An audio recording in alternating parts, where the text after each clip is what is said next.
ఆస్యాంతు మరణాన్ముక్తి. నీ పనులన్నీ అయిపోయాయిగా, కొడుకుల్లో పుట్టేశారు, మనవాళ్ళు పుట్టేశారు, ఇంకా నువ్వు ఊళ్ళో ధరించవలసింది ఏమీ లేదు, పెద్దవాడివి అయిపోయావు, ఎలాగో కనపడ్డ వాళ్ళందరితో అంటున్నావుగా.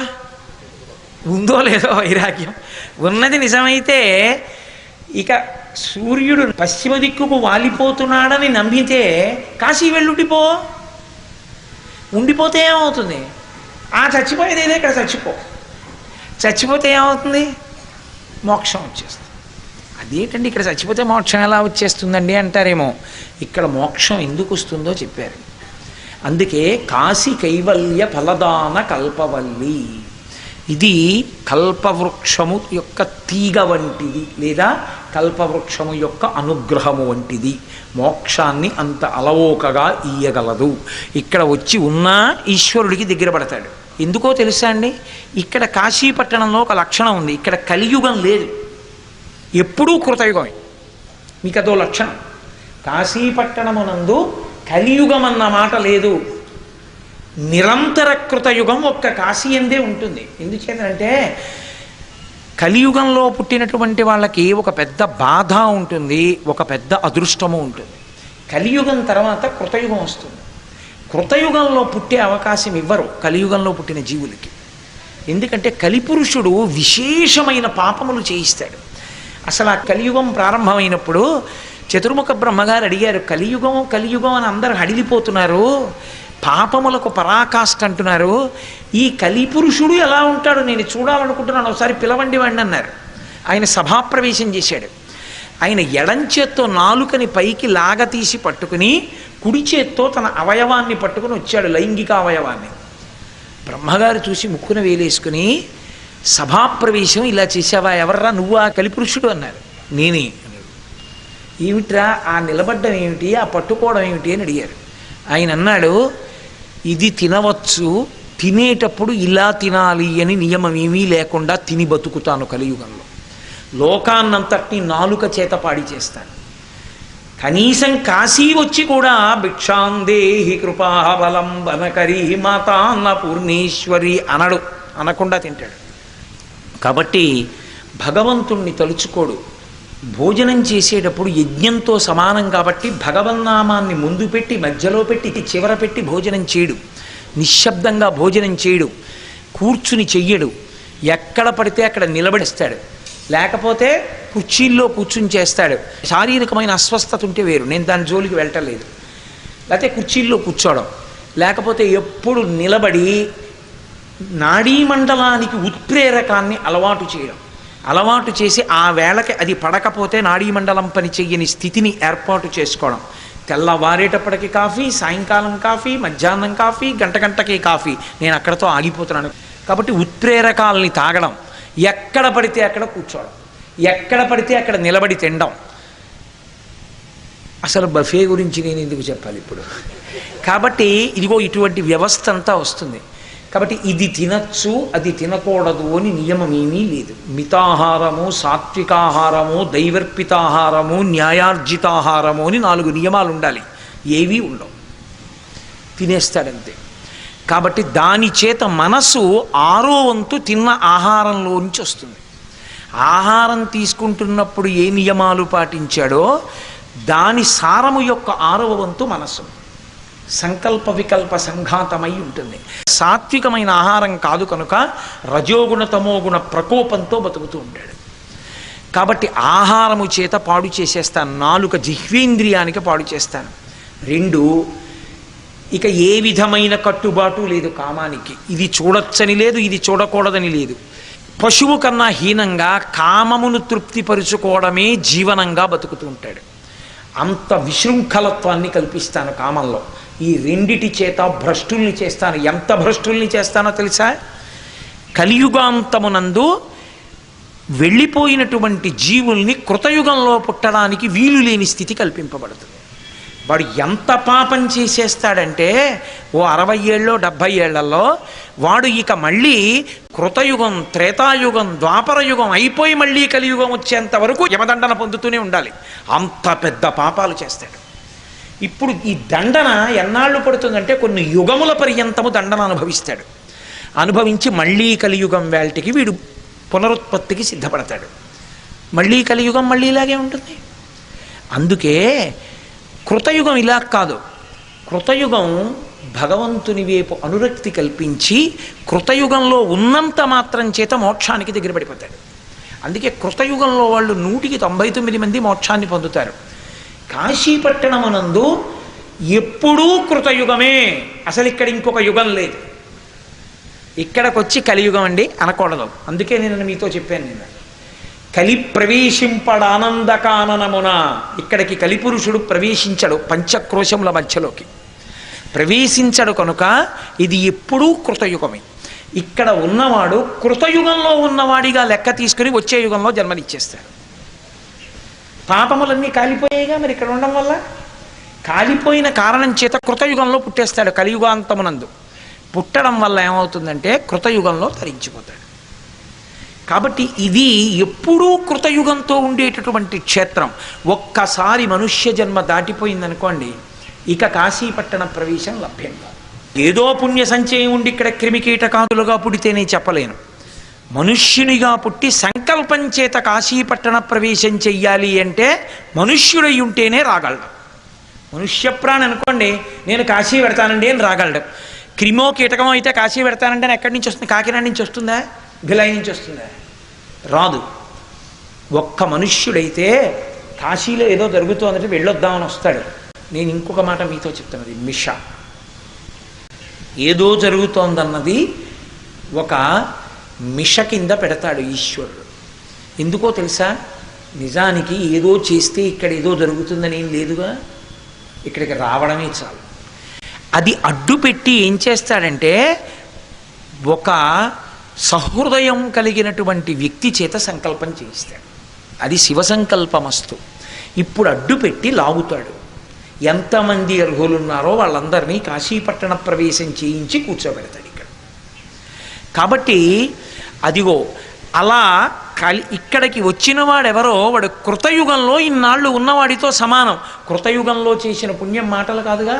అందుకే ఇక్కడికి వచ్చి ఎంత చిన్న పని మీరు చెయ్యండి, అది అద్భుతమే, అది మిమ్మల్ని కాపాడేస్తుంది. ఎప్పుడూ కృతయుగం, ఎప్పుడూ ఉత్తరాయణం ఉండేటటువంటి ఏకైక పట్టణం బ్రహ్మాండమునందు కాశీ ఒక్కటే. కాబట్టి ఇటువంటి కాశీపట్టణమునందు కాశీ కైవల్య ఫలదాన కల్పవల్లి. ఈ కాశీపట్టణం గంగ గారాబు నిచ్చెలికత్తె కాశీ. ఈ కాశీపట్టణం గంగమ్మకి గొప్ప ప్రేమమూర్తి అయినటువంటి అనురాగపూరితమైనటువంటి చెలికెత్తె. చెలికెత్తే రాణి ఇద్దరు పక్క పక్కనే ఉంటారు. అందుకే కాశీ గంగ విడదీయలేరు, కాశీ గంగా అంటారు. ఆ గంగకి కాశీకి అంత అనుబంధం. కాశీలో నిలబడి గంగని విమర్శించిన, గంగ దగ్గరికి వెళ్ళి ఏదైనా కాశీపట్టణాన్నన్నా మహాపాపం. అందుకే గంగ గారాబు నిచ్చెలికత్తె కాశీ సుర నరోరగ దైత్య సంస్తుత్య కాశీ. దేవతలు, నరులు, నాగులు అసలు కాశీపట్టణాన్ని స్తోత్రం చెయ్యనివాడు ఉండడు. మీరు ఎక్కడైనా ఉండండి లోకంలో, బ్రహ్మాండంలో కాశీ కాశీ కాశీ అంటే చాలు. కాశీ అన్నందుకు అంత గొప్ప ఫలితాన్ని ఇస్తారు. నేను మీతో ఒక యథార్థం చెప్తున్నాను. దీన్ని వేదమునందు స్మృతి అంగీకరించింది. మీరు ఏదైనా నది దగ్గరికి వెడితే స్నానం చేస్తే ఫలితం, గంగని స్మరిస్తే ఫలితం. గంగ గంగ గంగ అంటే చాలు. అందుకే గంగ గంగే. అటువంటి గంగ కాశీ ఎందుంది. కాబట్టి సుర నరోరుగ దైత్య సంస్తుత్య కాశీ. ఇక్కడ అందుకే లోకంలో ఒక మాట చెప్తారు, ఎక్కడికి వెళ్ళు మృత్యుభయం ఉంటుంది. ఇక్కడికి వెళ్ళిన వాడికి మృత్యుభయాన్ని విడిచిపెట్టి వెళ్ళొచ్చని చెప్పారు. ఎందుకంటే ఒకవేళ నిజంగా ఎవడైనా ఇక్కడ చనిపోతే ఇక వాడంతటి ధన్యాత్ముడు లేడు లేడు లేడు, మోక్షమును పొందాడు. ఏమిటి గుర్తు అంటే ఒక మాట చెప్పారు, పాలిండ్లు కదలంగ పసిడిపయ్యద వీచు అచలాధిపుని కూర్మి ఆడుబిడ్డ ధుత్కారమునరించు తొండంబు ముక్కున శిఖరారావంబు జిలుకు డుంటి ప్రత్యక్షమై వచ్చి భాగీరథి గంగ మృదుల హస్తము సాచి మేనునివురు ప్రథమోత్తముండు భృంగి భయరక్షణార్థంబు పాలాగ్రమున తీర్చు భసితరేఖ దక్షిణ శృతి మీదుగా ధాత్రి త్రెళ్ళి పెద్ద నిద్రకు మాగన్ను పెట్టువేళ పంచజనులకు తారక బ్రహ్మ విద్య అభవుడు ఉపదేశమునరించునప్పుడు కాశీ. అది కాశీపట్టణం యొక్క వైభవం. ఇక్కడ ప్రాణోత్క్రమణం అవుతుంటేట కపవాత పైత్యముల్ కప్పగాశ్రమ చేత కంపముద్భవమంది కష్టపడుతుంటే కపము వాతము పైత్యము పెరిగిపోతుంటే జీవుడు మార్గాన్ని వెతుక్కుని ఏ రోమకూపంలోంచో బయటికి వెళ్ళిపోవడానికి సిద్ధపడిపోతుంటే విపరీతమైన బడలిక కదిలిపోతే ఒంట్లోంచి స్వేదం పుట్టేస్తే ఒళ్ళంతా కంపనం వచ్చి కదిలిపోతుంటే లక్షతేళ్లు కుట్టిన బాధ పడుతుంటే కొడుకొచ్చి నాన్నగారండి నాన్నగారండి నోరు తెరవండి అని తులసి తీర్థం పోస్తే గుటక పడక పక్క నుంచి కారిపోతుంటే ఉరే దుర్ముహూర్తం రా మంచం మీద చచ్చిపోతాడేమో మీ నాన్న కింద పెట్టేయమంటే కింద పెట్టేస్తుంటే కోడలు పరిగెత్తుకెళ్ళి వెండి కుంది దీపం పట్టుకొస్తే పిచ్చి తల్లి నీకు తెలియదు వెండి కుంది పెడతారా మట్టి ప్రమిద పట్టరా మట్టి ప్రమిద పట్టరా అంటే ప్రమిద పట్టుకొస్తుంటే కోడలు చుట్టూ నిలబడిన వాళ్ళు ఆ యథాపుత్ర మిత్రాదయో మత్సకాశీర్గాత్యస్య కీదృశీయోతదంతి తదా దేవ దేవేశ గౌరీశ శంభో నమస్తే శివాయోత్యజస్రం బ్రవాణి. శంకర ఆ చుట్టూ నిలబడిన వాళ్ళు పుత్రులు మిత్రులు వీళ్ళందరూ అయ్యో అయ్యో అయ్యో నాన్నగారండి నాన్నగారండి నాన్నగారండి అని అరుస్తుంటే చాప మీద పడుకోబెట్టేయండి అని చెప్పి కాళ్ళు చేతులు పట్టుకుని చాప మీద పెట్టేస్తుంటే మంచం మించి కింద అయ్య బాబోయ్ నేను చచ్చిపోతున్నానులా ఉందని హడలు పుట్టేస్తుంటే భయంకరమైన రూపాలతో దూతలు నిలబడి పాశములు పట్టుకుని వికటాట్టహాసం చేసి వేసి జీవుణ్ణి లాగుతుంటే తులసి తీర్థం గుటక పడక పైకి వచ్చేస్తుంటే ఒక పక్క నుంచి చుట్టూ చేరిన మిత్రులు అరే రే రే రే రే వాణ్ణి చిక్కి చాప మీద పడుకోబెట్టి వాడి తలకట్టున ప్రమిద పెడుతోందా కోడలు అని వాళ్ళు ఏడుస్తుంటే వీడికి ప్రాణోత్కరణం అయిపోతుంటే శంకరులు అన్నారు నేను భయపడుతూ రాను శంకరా బతికున్నన్నాళ్ళు ఏ నీ పాదములు పట్టి ఆరాధన చేశానో ఆ పంజరములోకి చేరిపోతున్న పక్షిని సర్వేశ్వర మలినమైన చెమట పట్టిన బట్ట తీసి విసిరి పారేసినట్టు ఈ శరీరాన్ని వదిలి పారేసి నమస్తే శివాయో త్యజస్రం బ్రవాణి శివ వచ్చేస్తున్నాను నీ సన్నిధానానికని దీన్ని విసిరి పారేసి నీలోకి రావాలి. అది ధైర్యం, అది పూనిక. కానీ అలా ఎంతమంది శరీరాన్ని విడిచిపెట్టగలరు? కాశికాపట్టణంలోట అంత బాధపడిపోయి కంపనం వచ్చి చెమటలు పట్టేస్తుంటే లక్షతేళ్లు కుట్టిన బాధ పుట్టేస్తే ప్రాణం పోతుంటే ముక్కు ఉన్నా బయట వాయువు ఉన్నా ఊపిరి లోపలికి తీయలేకపోతుంటే గుండె పోట్లొచ్చి రాళ్ళు పెట్టినంత నొప్పి వచ్చేస్తుంటే బాధపడకమని అది పురుగు కానివ్వండి క్రిమి కానివ్వండి కీటకం కానివ్వండి దోమ కానివ్వండి లేకపోతే మనుష్యుడు కానివ్వండి ఎవరు కానివ్వండి ఈ పంచక్రోశముల యందు ప్రాణం పోతుంటే తల్లి పార్వతీదేవి నడిచేస్తుంది. కాలి గజ్జలు గల్లు గల్లు అంటుండగా నా తల్లి వచ్చి పక్కన కూర్చుని వాడి తల ఎత్తి తన ఒళ్ళో పెట్టుకుంటుందట. పెట్టుకుని ఆ యమ అవిద్యానామంతస్తిమిరమిహిరోద్దీపనగరీ జడానాం చైతన్యస్తబక మకరంద శృతిఝరీ దరిద్రాణాం చింతామణి గుణనికా జన్మజలధౌ నిమగ్నానాం దంస్ట్రామురరిపవరాహస్య భవతి అని శంకరుడు స్తోత్రం చేసిన తల్లి ఆదిక్షాంత సమస్త వర్ణనకరీ శంభుప్రియే శాంకరి అనిపించుకున్న అన్నపూర్ణ ఆ తల్లి కాలి గజ్జలు గల్లు గల్లు అంటుండగా మరాళి మందగమనాయై వచ్చి పక్కన కూర్చుని తన తొడ మీద తల పెట్టుకుని విసిరికర్రతో విసరడం. ఆవిడు కాశీలో మరణిస్తుంటే ఇది మా ఆయనకి గారాబు ఇల్లాలు, ఈ పట్టణంలో ప్రాణం విడిచిపెడుతున్నవాడు బాధపడకూడదని విసినికర్రతో విసరకుండా తన పవిట కొంగు తీసి విసురుతుంది. పాలిండ్లు కదలంగ పసిడిపయ్యద వీచు అచలాధిపుని కూర్మి ఆడుబిడ్డ. హిమవంతుని యొక్క ముద్దుల కూతురు హైమవతి, నా తండ్రి పరమేశ్వరుని యొక్క ఇల్లాలు పార్వతీదేవి తన వక్షస్థలం కదిలిపోయేటట్టుగా శ్రమపడి ఆ పవిట కొంగుతో ఇలా ఇలా విసురుతుంది.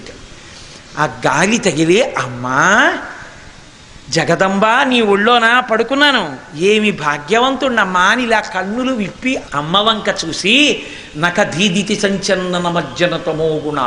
ఆ తల్లి కాలి బొటనవేలి యొక్క చివరి కాంతులు తగిలితే కోట్ల జన్మల యొక్క తమోగుణం విరిగిపోతుంది. అటువంటి తల్లి యొక్క ముఖమండలాన్ని చూస్తుంటే పాలిండ్లు కదలంగ పసిడిపయ్యద వీచు అచలాధిపుని కూర్మి ఆడుబిడ్డ తుత్కారమునరించు తొండంబు ముక్కున శిఖరారావంబు జిలుకు డుంఠి విఘ్నేశ్వరుడు గబగబా వచ్చి, ముద్దుల కొడుకు కదూ అమ్మకి, గబగబా వచ్చి అమ్మ పక్కన కూర్చుని, అమ్మ వీడికి ప్రాణోత్క్రమణ అవుతోందా, బాధపడుతున్నాడా ఈ జీవుడు, అమ్మ నువ్వు విసురుతున్నావా, ఉండు అమ్మ నువ్వు అంత శ్రమపడాలా అని తన తొండంతో గంగానదీ జలాల్ని పీల్చి తెచ్చి చల్లటి నీళ్లు ఒళ్ళంతా చల్లుతాట. ఆ గంగని చల్లుతుంటే డుంటి గణపతి వచ్చి పక్కన కూర్చుంటే ఆయన వంక ఇలా చూసి, ఏనుగు ముఖాన్ని చూస్తే చాలు లక్ష్మీస్థానం, అందున గణపతి ప్రసన్నమూర్తి, ఆ డుంటి విఘ్నేశ్వరుని యొక్క ముఖమండలాన్ని చూసి పొంగిపోతుంటే ప్రత్యక్షమై వచ్చి భాగీరథీ గంగ మృదుల హస్తము సాచి నేను నివురు. అసలే చల్లని తల్లి మా అమ్మ గంగ, ఎంత పరమపావనియో లోకపావని, తలుచుకుంటే పాపములు పోగొడుతుంది. భవాంగ పతితంతోయం పవిత్రమితి పస్పృశు అంటారు వాల్మీకి మహర్షి. అటువంటి గంగ తాను సాకారమై తెల్లటి బట్టతో నడిచి వచ్చి పక్కన కూర్చుని, మా అమ్మ ఆపాదమస్తకం చల్లనే కదూ గంగమ్మ, చల్లటి చేత్తో ఒళ్ళంతా నిమురుతుంది. అప్పుడు ప్రథమోత్తముండు భృంగి భయరక్షణార్థంబు పాలాగ్రమున తీర్చు భసితరేక, ఏమి భయపడకాయా, నువ్వు పరమేశ్వరుల్లో కలిసిపోతున్నావు, బెగ్గ పెట్టుకోకని ఆ పడిపోయినటువంటి ఆ జీవి శరీరానికి ఆ ఎడం చేతిలో విభూతి వేసుకుని, ఆ గంగమ్మ అక్కడే ఉందిగా, ఆ చుక్క నీళ్లు వేసుకుని తడిపి ఆ భస్మ మీద చెయ్యి పెట్టి, ఓం త్రయంబకం యజామహే సుగంధిం పుష్టివర్ధనం ఉర్వారుకమివ బంధనాన్ మృత్యోర్ముక్షీయమామృతాత్ అని ప్రమదగణాధిపతి అయినటువంటి ఆ భృంగి ఆ విభూతిని తీసి ఆయన యొక్క లలాటమునకు పెడతాట. ప్రథమోత్తముండు భృంగి భయరక్షణార్థంబు పాలాగ్రమున తీర్చు భసితరేఖ. అప్పుడు ఇక ఆఖరి ఊపిరి వదలడమో తీయడమో జరుగుతూ ఉంటుంది. తీసి వదలకపోయినా మృత్యువే, వదిలి తీయకపోయినా మృత్యువే. దానంత దగ్గరగా ఏదీ ఉండదు కాదు. భార్య కూడా అంత దగ్గరగా ఉండదు. ఒకడు తీశాడో వదలలేడు చచ్చిపోయాడు, ఒకడు వదిలేడు తీయలేదు చచ్చిపోయాడు. ఇంకంతకన్నా దగ్గరగా ఏముంటుంది లోకంలో. కాబట్టి ఇప్పుడు శివుడు ఏం చేస్తాడో తెలుసా అండి, పీల్చి విడిచిపెట్టని వాడిని, విడిచిపెట్టి పీల్చని వాడిని అని రెండు రకాలు చేయకుండా పీల్చి విడిచిపెట్టేవాడిగా చేస్తారు. ఆఖరి శ్వాస విడిచేవాడిని చేస్తాడు. ఆఖరి శ్వాస విడవడం అంటే పీలుస్తాడు. పీల్చి ఆయన ఏం చేస్తాడంటే, వీళ్ళు ముగ్గురు చుట్టూ కూర్చుని ఉండగా వీళ్ళ నలుగురు పాశంచ ఘంటాం, ఆయన నడువుకి గంటలుంటాయి, సుగంధిం పుష్టివర్ధనం, ఆయన వస్తుంటే ఘృతరీతి ఘనీభూతం సచ్చిదానంద విగ్రహం, పేరుకున్న నెయ్యిలా ఉంటాడు నా తండ్రి.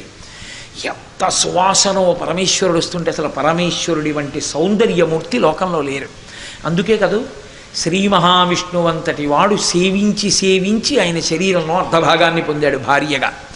బాణత్వం వృషభత్వమర్ధవపుషా భార్యాత్వమార్యాపతే గోణిత్వం సఖిత మృదంగ వహతా చేత్యాది రూపం దదౌ తత్పాదే నయనార్పణంచ కృతవాం తద్దేహవాగో పూజ్యాత్ పూజ్యతరస్య ఏ మహిమచేత్కోవా తదన్యోధిక అన్నారు శంకర భగవత్పాదులు. దూర్జట్ అన్నాడు, ఏమయ్యా అందరూనేమో విష్ణు భగవానుడు చాలా అందంగా ఉంటాడంటారు, శివుడేమో ఏదో పావులు వేసుకుంటాడంటారు. ఇంత అందంగా ఉన్నవాడివి నువ్వెలా సాటి పురుషుడు పరమశివుణ్ణి చూసి వలచి ఆయన దగ్గరికి వెళ్ళావయా? వన్నే ఏనుగుతోలు దుప్పటము బువ్వా కాలకూటంబు చేగిన్నే బ్రహ్మకపాలము ఉగ్రమగు భోగే కంఠహారంబు నిన్నీలాగున నుండియున్ తెలిసియున్ నీ పాద మూలంబునన్ చేర్చన్ నారాయణుడెట్లు మానసమునన్ శ్రీకాళహస్తీశ్వర. ఆ విష్ణుమూర్తి నీ పాదముల దగ్గర ఎలా పెట్టాడయా మనసు అన్నాడు దుర్జటి. అంటే నిందాస్తుతి, ఎంత అందగాడివో అని. అంతటి మహానుభావుడు.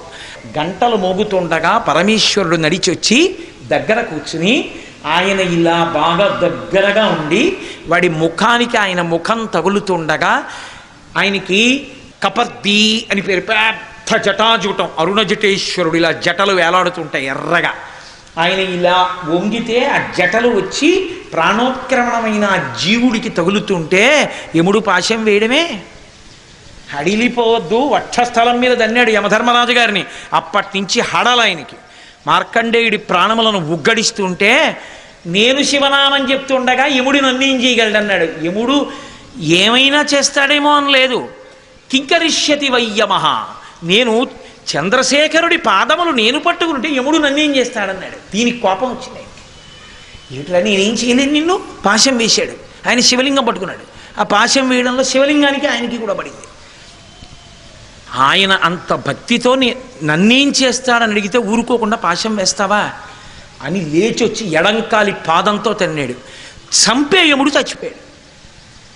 వెంటనే శంకరులు అన్నారు, వక్షస్థాడనమంతకస్య కఠినా పస్మార సంవర్ధనం భూభృత్పర్యటనం నమత్సురచిర కోటీర సంఘర్షణం కర్మేదం మృదులస్య తావక పదద్వంద్వస్య గౌరీపతే మచ్చేతో మణిపాదుకా విహరణం శంభో సదాంగీకురు. తండ్రి, యమధర్మరాజు కఠిన వక్షస్థలాన్ని తంతుంటే ఆ పాదం ఎంత సొక్కిపోయిందో, మళ్ళీ ఎక్కడ ఏ మార్కండేయుడు పిలుస్తాడో ఎప్పుడు తన కాలు నిప్పెడుతుంది. ఓ చెప్పిస్తాను, వేసుకో, నా మనసు అనేటటువంటి మణిపాదుకని తొడుక్కో. ఎలాగో అలా మనసుని పరమశివుడి పాదముల దగ్గర పెట్టడాన్ని నేర్పారు శంకర భగవత్పాదులు మనకి. కాబట్టి ఆయన జటలు మనకి తగులుతూ ఉంటే యముడు పాశం వేయగలడా? మహానుభావుడు వచ్చి ఇలా వంగి వాడి గడ్డం కింద చెయ్యి పెట్టి వాడి కుడి చెవి తన నోటి దగ్గరికి వచ్చేటట్టుగా తల తిప్పుకుని ఆ కుడి చెవి దగ్గరికి ఇలా నోరు పెడతాట. పరమేశ్వరుడే వచ్చి ఇలా కుడి చెవి దగ్గర ఆ నోరు పెడితే అసలు ప్రాణోత్క్రమణం యొక్క బాధ ఉంటుందండి. ఇంకా అబ్బా అని వాడు పొంగిపోయి ఆయన వంక చూస్తుంటే తారకాన్ని ఉపదేశిస్తాడు కుడి చెవిలో. ఆయనేగా మొదటి గురువు లోకానికి. సదాశివ సమారంభాం శంకరాచార్య మధ్యమాం అస్మదాచార్య పర్యంతాం వందే గురు పరంపరాం. ఆ తారకాన్ని ఉపదేశిస్తాడు. ఉపదేశించగానే ఆ జీవుడు ఆఖరి ఊపిరి విడిచిపెడుతూ ఆ తారకాన్ని పలుకుతాడు. నువ్వు ప్రాణం విడిచిపెట్టేటప్పుడు తారక మంత్రాన్ని పలికావురా అని తనలో కలిపేసుకుంటాడు. అది చీమ కానివ్వండి, దోమ కానివ్వండి. రామకృష్ణ పరమహంస ఇది విని అలా జరుగుతుందా కాశీపట్టణంలో అని ధ్యానంలోకి వెళ్ళి చూశారు. చచ్చిపోతున్నటువంటి చీమ దగ్గర నుంచి మనుష్యుని వరకు ఇంతమందికి పరమేశ్వరుడు తారకం ఉపదేశిస్తుండగా ఆయనకి దర్శనమైంది. ఆయన పొంగిపోయారు, అవును కాశీపట్టణం కాశీపట్టణమే అని. అందుకే ఆయనకి సదాశివుడు అని పేరు. సదాశివ అన్న నామం ఇంకెవ్వరికీ లేదు. సదా బ్రహ్మ, సదా విష్ణు అలా ఉండదు. సదాశివ. కోపంగా ఉన్నాడన్నట్లు కనపడతాడు అంతే, ఉట్టిది. లోపల ఆయన ఎప్పుడూ శివుడే, ఎప్పుడూ ప్రశాంతంగా ఉంటాడు. ఉత్తినే రుద్రుడైపోయినట్టు వేషం కడతాడు. ఎందుకు అంటే అక్కడ వ్యవస్థని చక్కబరుస్తాడు. కోపంగా ఉన్నట్టుగా కనపడి మాట్లాడితే అయ్యి బాబోయ్ ఆయనకు అందుకు కోపం వస్తుందంటే నా తప్పు చేయరు. నిజంగా ఆయన కోపం వస్తుంది అనుకుంటున్నారా? ఆయనకి అలా కోపం వస్తే ఆయన సదాశివుడు ఎందుకు అవుతాడు? ఎప్పుడూ శివుడు ఎందుకు అవుతాడండి? ఎప్పుడూ శివుడు అంటే ఎప్పుడూ కోపం ఉండదని గుర్తు. వారిని పూజ చేశారనుకోండి, ఏమంటారు చిట్ట చివర? కన్యకుమారి ధీమహి తన్నో దుర్గి ప్రచోదయాత్. ఓ దుర్గి, ఓ దుర్గా ప్రచోదనము చెయ్యి. గణపతిని పూజ చేశారనుకోండి, తన్న గణపతి ప్రచోదయాత్. శివుణ్ణి పూజ చేస్తే శివుడు ప్రచోదనం చెయ్యాలి.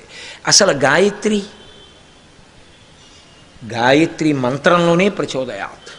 అందుకే బ్రాహ్మణుడు ఎప్పుడూ గాయత్రి చేస్తూ ఉండాలి సంధ్యావందనం చేసి. ఎందుకంటే వాడి బుద్ధి ఎందు దోషం వస్తే కడిగేస్తుంటుంది గాయత్రి. ఆయన నిలబడితే కదా మిగిలిన వాళ్ళు నిలబడ్డం. ఆయనకే నిలబడ్డం చేత కాకపోతే వెనక వాళ్ళని ఆయనే నడిపిస్తాడు. ఇంకెందుకు ఆయనకి నమస్కారాలు? అందుకుని గాయత్రి చెయ్యాలి సంధ్యావందనం చేసి. ప్రచోదయాత్ ఈ మాట చెప్పినప్పుడల్లా అర్థం ఏమిటంటే మా బుద్ధులు ప్రేరేపింపబడుగాక అని అర్థం. మనసు సంకల్ప వికల్ప సంఘాతము, అది ఎప్పుడూ ఊరుకోదు. ఇలా తెచ్చో ఓ ఆలోచన చెప్తుంది, వదులుతుంది. ఇంకో ఆలోచన చెప్తుంది, వదులుతుంది. ఇంకో ఆలోచన చెప్తుంది, వదులుతుంది. అదే దాని పని. నిర్ణయం బుద్ధిది. బుద్ధి కలుషితమైందనుకోండి, మనసు చెప్పిన ఆలోచనలకి లొంగుతుంది. ఎప్పుడు అదే చెప్తుంది, ఇది వింటుంది. తిరగబడింది అనుకోండి, మనసు చెప్పింది బుద్ధి విని సాక్షిగా చూసా చెప్పేవాళ్ళు. ఇలా ఎన్ని కోట్ల జన్మల నుంచి చెప్పావో తెలుసా? ఎన్నాళ్ళ నుంచి నా చేత ఇలా తిప్పావో తెలుసా? చాలే చేసావు, ఇక అక్కర్లా, నీ చెప్పింది నువ్వు చెయ్యి, ఇక కుదరదు అలాంటి మాటలు, ఇక కుదరదు అలాంటి పనులు అంటూ. అక్కడే సత్పురుషుడు రెండవవాడు విడిపోతాడు. సత్పురుషుడు ఎందుకయ్యాడంటే ఆయన ఎందు బుద్ధి ప్రచోదనమైంది దేవతానుగ్రహంగా. ఇప్పుడు ఎప్పుడు ప్రచోదనం అవుతుంది? ఈశ్వరుడి దగ్గరికి వెడితే. ఎప్పుడు ప్రచోదనం అవుతుంది? మహాత్ముల దగ్గరికి వెడితే. ఎప్పుడు ప్రచోదనం అవుతుంది? సత్పురుషుల యొక్క మాటలు వింటే. ఎప్పుడు ప్రచోదనం అవుతుంది? శాస్త్రాభ్యాసము చేస్తే. అప్పుడు బుద్ధి ప్రచోదనం అవుతుంది. బుద్ధి ప్రచోదనం అయితే అంతే, ఇంకా వాడు సత్పురుషుడు అయిపోయినట్టే.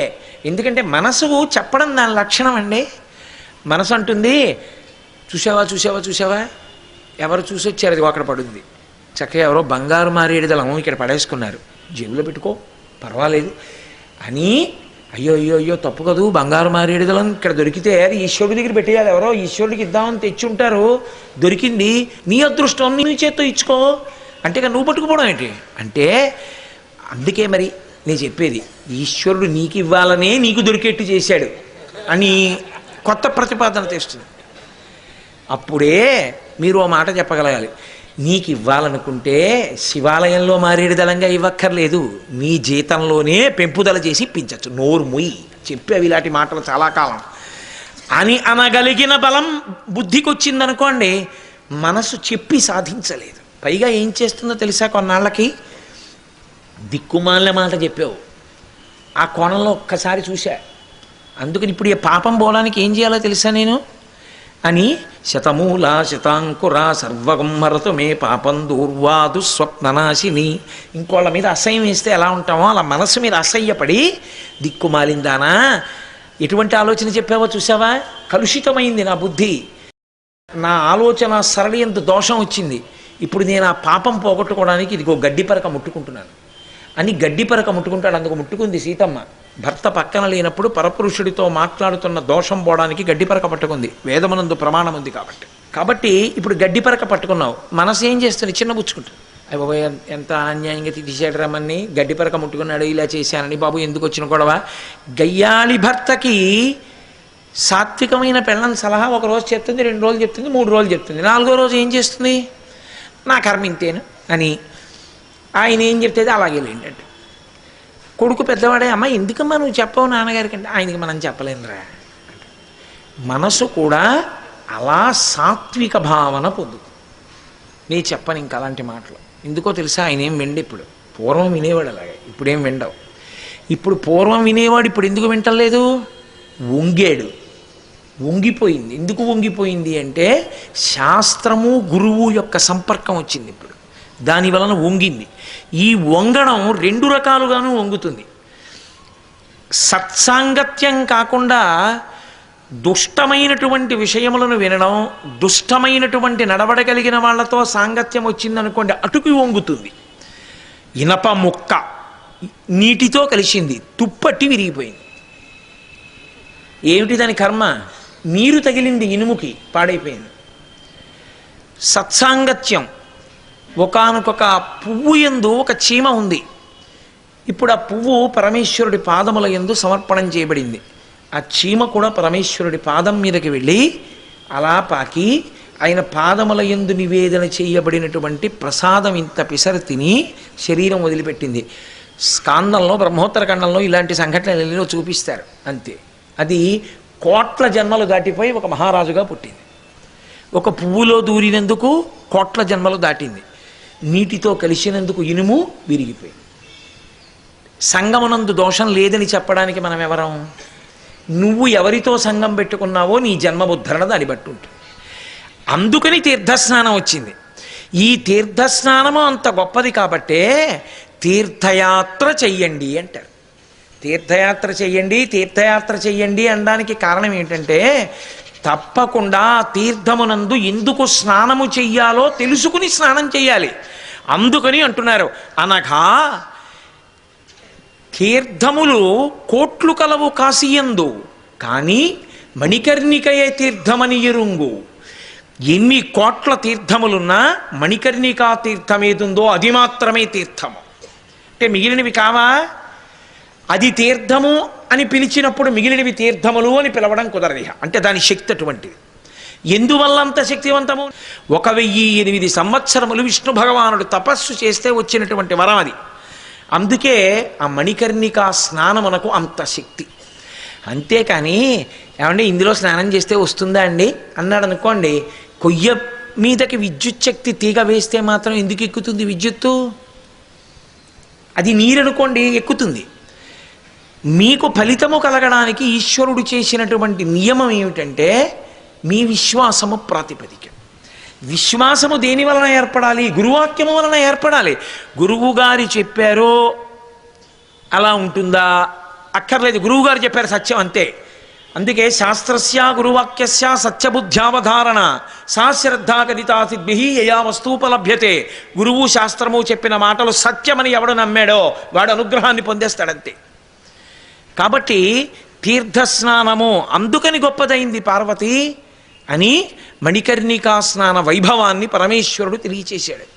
అంత గొప్పది మణికర్ణికా స్నానం.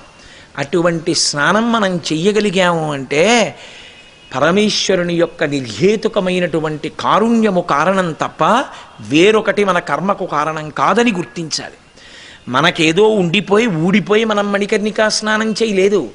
పరమేశ్వరుని పరిపూర్ణంగా అనుగ్రహించి ఇంత నమ్ముకుని వచ్చారా, ఏమీ చేతకాని వాడు కోటేశ్వరరావు 4 మాటలు చెప్తే నమ్మి మధ్యాహ్నం పడవలెక్కి స్నానానికి వచ్చారా వీళ్ళు, కాబట్టి వీళ్ళని నేను అనుమతిస్తున్నాను స్నానానికి అంటే మనం స్నానం చేయగలం. లేకపోతే స్నానం చేయలేం. అన్నిటికన్నా తేలికేమిటో తెలుసా అండి? స్నానమునకు ప్రతిబంధకాన్ని సృష్టించడమే. స్నానానికి ప్రతిబంధకాన్ని సృష్టించడం చాలా తేలిక. ఎందుకో తెలుసా? ఒకటే అంటాడు, నీళ్లు బురదగా ఉన్నాయండి అంటే చాలా అయిపోయింది, అంతే, ఇంకా స్నానం పోయింది. అది గంగండి, అది పైకి ఎలా ఉందేమో ఇండిపి గింజ, నాలో ఉన్న కల్మషాల్ని పోగొట్టగలిగిన శక్తి దానికి ఉందని మునిగిన వాడెవరో వాడు ధన్యాత్ముడు. మరి మణికర్ణికా ఘట్టంలో ఓ మొసలు అక్కడే ఉన్న దానికి వచ్చిందా ఫలితం? మనసులో అధ్యవసాయం ఇది. మనసులో అధ్యవసాయం ఉంటే స్నానము వలన ఫలితం, అంతేగాని కేవలం అజ్జనము ఫలితమైతే మొసలికి వచ్చి ఉండాలి, మరి రాలేదే. ఎందుకని అంటే దానికి శాస్త్రం మీద విశ్వాసం పెంచుకోవడానికి విని అధ్యవసాయమును పెంపొందించుకోగలిగిన ధృతితో కూడిన మనస్సు లేదు, అది మనకుంది. అలా మార్చడానికి బుద్ధి మీద ప్రభావం చూపించడానికి శాస్త్రము గురువు ఉన్నారు. ఇక్కడొచ్చినందుకే గురుర్బ్రహ్మ గురుర్విష్ణు గురుర్దేవో మహేశ్వర గురు సాక్షాత్ పరబ్రహ్మ తస్మై శ్రీ గురవే నమః. అసలు గురువు పేరెత్తకుండా ఏదీ చేయలేము. అందుకే గురువు తలుచుకున్నాడు, ఆ కోట్ల కోట్ల జన్మల పుణ్యాన్ని మీకు తీసుకొచ్చి మూట కట్టప్పచెప్పేస్తాడు అంతే. కాబట్టి అది గురువు. అందుకే మహానుభావుడు పోతన గారు భాగవతంలో అద్భుతమైనటువంటి పద్యం, రుక్మిణీ కళ్యాణంలో రుక్మిణీదేవి అంటుంది, నాకు నువ్వు ఈశ్వరుణ్ణి తీసుకొచ్చి ఇచ్చావు అగ్నిజ్యోతనుడితో అంటుంది, నేను నీకేం చెయ్యాలి? దీనికి నీకున్ ప్రత్యుపకృతిం చేయంగా నేనేరా అంజలి ఘటించదభూసురాన్వయమణి సద్బంధు చింతామణి. గురువుగారికి ప్రత్యుపకారం ఏమిటి? చేయడానికి ఉండదు. ఏం చేయాలి? ఎప్పుడూ గురువుగారికి నమస్కారం చేస్తూ ఉండడమే. మణికర్ణిక వైభవం చెప్పిన శంకర భగవత్పాదులకి ఏం చేస్తుండాలి? జయ జయ శంకర హర హర శంకర అంటూ పడవలో వెళ్ళడమే. నువ్వు అదొక్కటి మరిచిపోయి పడవలో తేభ్యమ్మహం వేసుకొని చూస్తూ వెళ్ళిన నాడు నువ్వు కృతజ్ఞుడవైపోయావు. జయ జయ శంకర హర హర శంకర అని వెళ్ళిన నాడు నువ్వు కృతజ్ఞుడవయ్యావు. చెప్పినది శంకర భగవత్పాదులు మణికర్ణికా స్తవాన్ని. నీకు విశ్వాసాన్ని ఇచ్చిన వారు శంకర భగవత్పాదులు. శంకరుడు అన్న పేరు వచ్చేటట్టు కాకుండా స్నానం చేసిన వారికి ఫలితం వచ్చేటట్టుగా స్తోత్ర రచన చేసి ఇచ్చిన వారు శంకర భగవత్పాదులు. ఇన్ని కోట్ల జన్మల పుణ్యాన్ని నీకు తీసుకొచ్చి కట్టబెడుతుంటే ఇన్ని నీకు చెప్పిన శంకరుల నామం చెప్తూ ఘట్టానికి వెళ్ళి నువ్వు రావడానికి నీకు భేషజం అడ్డొస్తే నువ్వు కృతజ్ఞుడవు. నీకెక్కడి నుంచి వస్తుంది పుణ్యం రమ్మంటే? నోరారా నువ్వు చెప్పగలగాలి శంకరనామం. నువ్వు శంకరుల కన్నా గొప్పవాడివేం కాదు. శంకరుల కన్నా గొప్పవాడు లోకంలో వేరొకడు లేడు లేడు లేడు. కాబట్టి ఆయన నామం నిరంతరం ప్రతిధ్వనిస్తుండాలి. అందుకే జయ జయ శంకర హర హర శంకర చెప్తూనే వెళ్ళాలంతే. అనుగ్రహించిన వాడు వాడు. ఈ శరీరాన్ని ఇచ్చిన తండ్రిని గుర్తు తెచ్చుకుంటే నమస్కరిస్తున్నామే, తల్లిని నమస్కరిస్తున్నామే, మనకి ఆయనకి ఏ సంబంధం ఉంది? ఎప్పుడు అవతార స్వీకారం. మహానుభావుడు రాబోయే తరాల్లో కలిపురుషుని ఉద్ధతిలా ఉంటుందని మనకి విశ్వాసం నిలబడేటట్టుగా, ఎంత అవిశ్వాసము ప్రబలుతోందో అంత విశ్వాసము నిలబడేటట్టుగా మనకి అష్టకాన్ని రాసి అందించి శరీరాన్ని విడిచిపెట్టి ఇప్పటికీ సౌందర్యలహరిలో శబ్దస్వరూపాన్ని పొంది ఉన్నటువంటి శంకర భగవత్పాదులకి నమస్కారం చేస్తూ గంగలో వెళ్ళలేకపోతే అంతకన్నా కృతజ్ఞత వేరొకటి ఉంటుందా? అందుకుని శంకరనామం చెప్తూ వెళ్ళడమే మణికర్ణికా స్నానమునకు ఈశ్వరుని నిర్హేతుక కృపాకటాక్ష వీక్షణము తప్ప యథార్థమునకు మనకటువంటి తీర్థముల యందు స్నానమునకు అర్హత ఇంకొకటి ఉండదు. నీ దగ్గర డబ్బు ఉండొచ్చు, నువ్వు వస్తే స్నానం చెయ్యాలని ఎక్కడుంది? 104 జ్వరం వస్తే. కానీ పరమేశ్వరుడి అనుగ్రహం ఉంది, స్నానం చెయ్యడానికి కావలసినటువంటి ఆనుకూల్యత అన్ని రకములుగాను సిద్ధింపచేస్తాడు. అందుకే కాశీపట్టణ వైభవం చెప్తూ ఒక మాట చెప్తారు, కాశీలో మరణించడం కాదు, కాశీలో చాలా కాలం ఉండి ఎక్కడో మరణిస్తే మోక్షాన్ని పొందుతాడన్నారు. కారణం ఏమిటో తెలుసా అండి?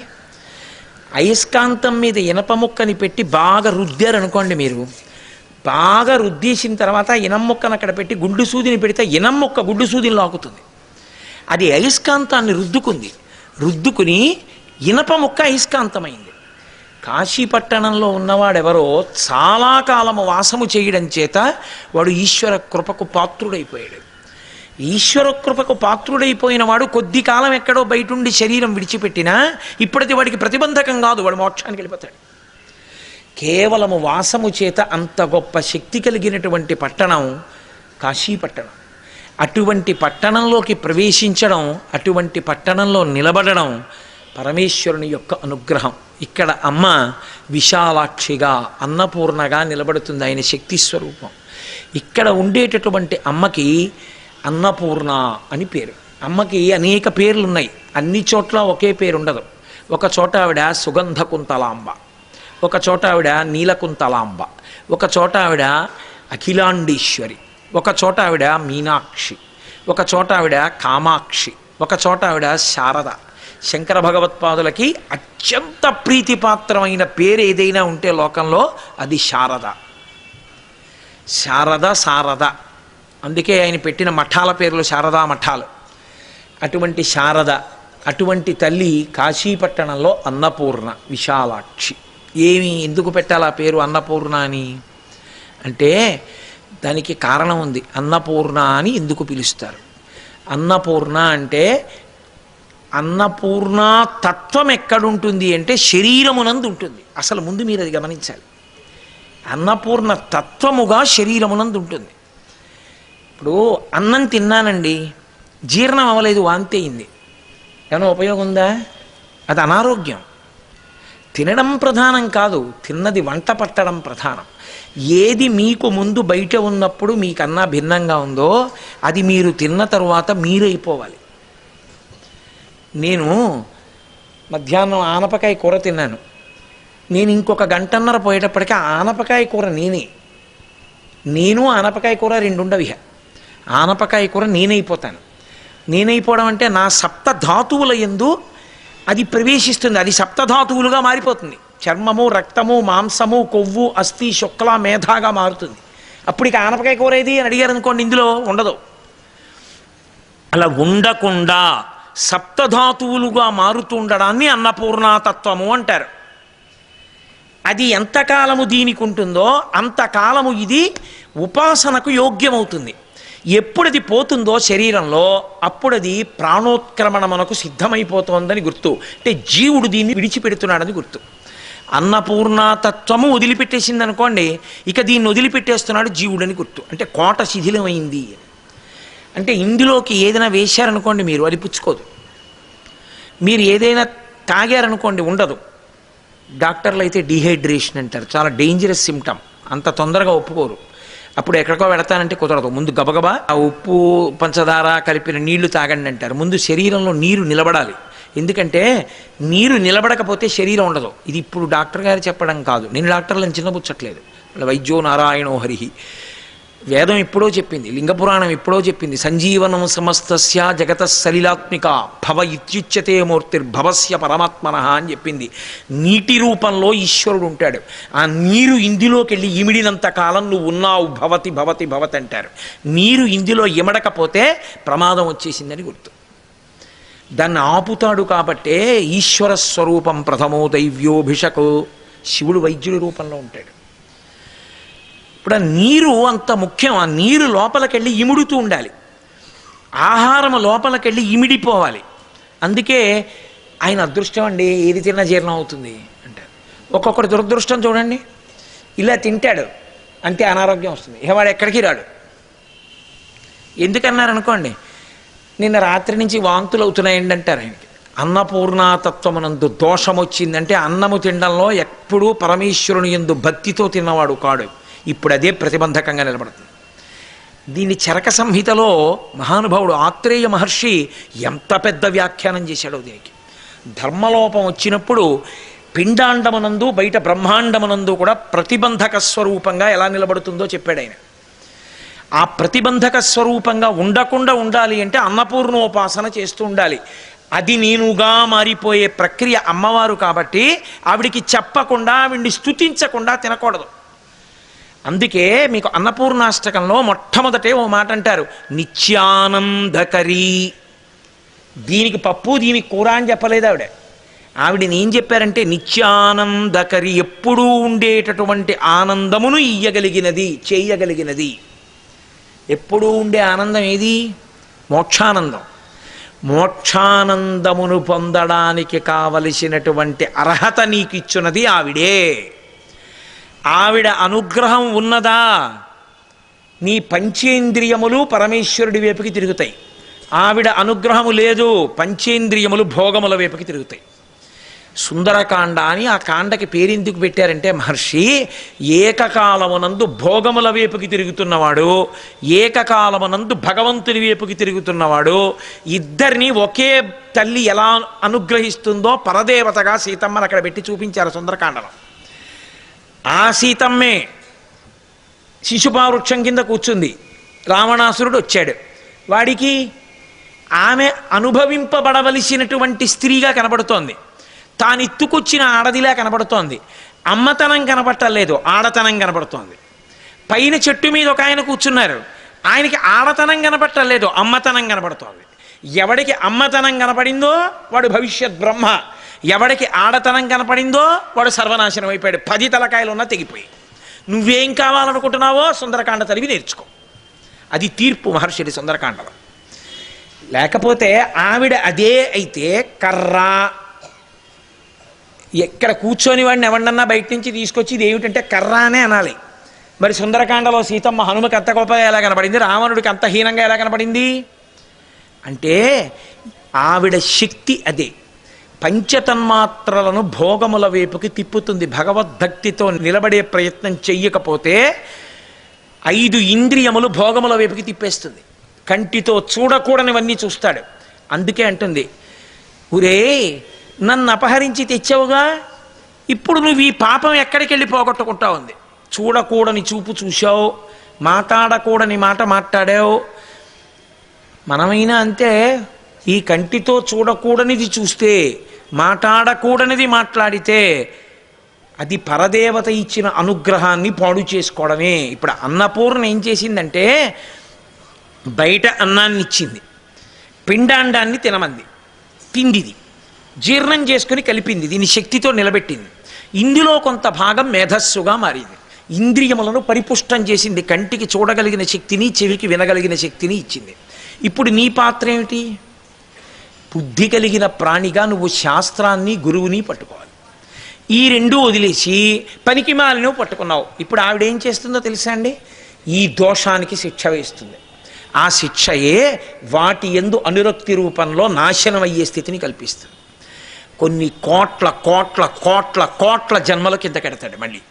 అందుకే లలితా సహస్రనామ స్తోత్రంలో ధన్య అన్న నామానికి భాస్కరరాయల వారు మహానుభావుడు వ్యాఖ్యానం చేశారు. ఆ వ్యాఖ్యానం చేసినప్పుడు ఆయన ఒక మాట చెప్పారు, అనురక్తి ఉండిపోయింది. మా ఆవిడ, మా అబ్బాయి, మా అమ్మాయి, ఈ అనురక్తి ఉండిపోయింది. వాడు తిరియక్కుగా వెళ్ళిపోవాలి. వెన్నుపాము అడ్డంగా ఉన్న ప్రాణిగా వెళ్ళిపోతాడు, కోట్ల జన్మల కిందకి వెళ్ళిపోతాడు. వెన్నుపాము అడ్డంగా పెరిగిందా, ఇలా అడ్డంగా పుట్టి అడ్డంగానే వెన్నుపాము పెరిగింది అంటే వాడికి బుద్ధి లేని ప్రాణి అని గుర్తు. అడ్డంగా పుట్టి వెన్నుపాము నిలువుగా పెరిగింది అంటే వాడికి బుద్ధి ఉన్న ప్రాణి అని గుర్తు. మనిషి భూమికి అడ్డంగా పుట్టి నిలువుగా పెరుగుతాడు. మిగిలిన జంతువులు అడ్డంగా పుట్టి అడ్డంగానే పెరుగుతుంది వెన్నుపాము, అంటే దానికి బుద్ధి లేదు అని గుర్తు. ఇప్పుడు నీకు ఈ జన్మలో వెన్నుపాము నిటారుగా ఉంది, నువ్వు శాస్త్రాన్ని గురువుని పట్టుకోవాలి, నువ్వు కాశీ రావాలి, మణికర్ణికా స్నానం చెయ్యాలి, విశ్వనాథుణ్ణి సేవించాలి. నువ్వు చెయ్యలేదు, నీ కర్మ. శాస్త్రం ఏమందవు, ఏం చేసినట్లు మరి, ఇది తప్ప ఏదో చేసినట్టు. ఏదో చేశావే అది అక్కడ వరకే పనికొస్తుంది, ఉన్నతికి పనికిరాదు ఇహ. కాబట్టి మళ్ళీ వెన్నుపాము అడ్డంగా ఉండే ప్రాణిగా కోట్ల జన్మలు ఎడతాడు, మళ్ళీ నిలువుగా ఉండే ఎప్పుడు వస్తాను ఏమో తెలియదు. కాబట్టి అమ్మవారి అనుగ్రహం ఉన్నదా, పంచేంద్రియములు భగవంతుడి వైపుకి తిరుగుతాయి. అమ్మవారి అనుగ్రహం లేదా, పంచేంద్రియములు భగవంతుడి వైపుకి తిరగవు. ఆవిడ అనుగ్రహము ఉంటే భక్తి, ఆవిడ అనుగ్రహము లేదు భక్తి లేదు. ఆవిడ అనుగ్రహం ఉంది, ఆవిడ శక్తి స్వరూపిణి. ఆవిడ మీరొక్కటే జ్ఞాపకం పెట్టుకోవాలి, ఇదే అత్యంత ప్రధానమైన కీలకమైన విషయం మీరు గుర్తించవలసింది. ఏ కదలిక అయినా ఆవిడే, ఏ కదలిక లేకపోవడమే ఆయన. పట్టుకున్నారో లేదో బాగా, ఏ కదలిక అయినా ఆవిడ, ఏ కదలిక లేకపోవడం ఆయన. శివ శివ అన్న శబ్దాలకు అర్థం అది. ఏ కదలికైనా కానివ్వండి, ఆకలేసింది ఇప్పటిదాకా లేని కదలికోటి వచ్చింది, యాదేవి సర్వభూతేషు క్షుధారూపేణ సంస్థిత నమస్తస్యై నమస్తస్యై నమస్తస్యై నమో నమః. ఇందులో పదార్థం అయిపోయింది, వెయ్యమని ఆకలిగా చెప్పింది, అమ్మా నువ్వే, నీకు నమస్కారం. నాకేం సిగ్గేయలేదు ఇప్పటివరకు. సిగ్గేయలేదు అంటే మీరు తప్పు కోణంలో తీసుకోకూడదు. లజ్జ అని ఒక మాట, అంటే ముఖము ఎర్రపడి అత్యంత సంతోషంతో శాస్త్రీయమైనటువంటి సంతృప్తి అభివ్యక్తమైతే ఏర్పడేటటువంటి ఎరుపు రంగు కాంతికి లజ్జ అని పేరు.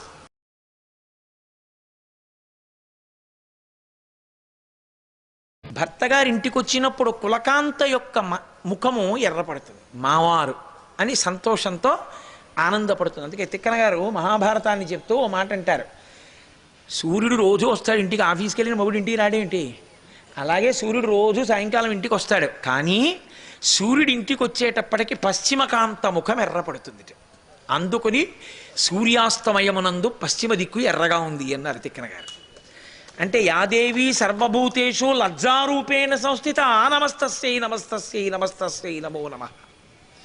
తిరిగి తిరిగి తిరిగి తిరిగి పడుకున్నాడు. ఇప్పుడు ఈ ఒక్క తిరుగుడే ఉంది.